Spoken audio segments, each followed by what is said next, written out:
So hello, চলো, good afternoon. দেখো, আজ লাঞ্চ করতে আমার অনেকটাই দেরি হয়ে গেছে।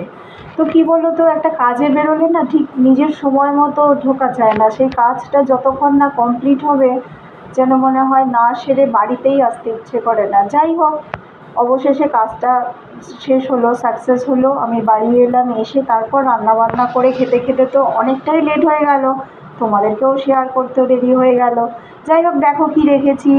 এসে এখানে দেখো, ভাত তো রয়েছেই। বাঙালি আর গরম গরম ভাত হবে না দুপুরবেলা? তাই তো কখনো হয় না, না? আর এখানে দেখো ডাল করেছি, এখানে দেখো রেখেছি বেগুন ভাজা, সেই সঙ্গে দেখো একটু শসাও কুচি করে নিয়েছি, এখানে দেখো লোটে মাছের ঝুড়ো করেছি।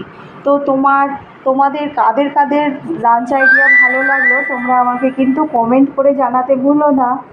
এত লেট করে এসেও আমি চেষ্টা করেছি যতটা তাড়াতাড়ি সম্ভব কিছু একটা তৈরি করে ফেলার। তো যাই হোক, অবশেষে করেই ফেললাম। তো তোমাদের কাদের কাদের ভালো লাগলো তোমরা কিন্তু আমাকে কমেন্টে জানাতে ভুলো না। টাটা।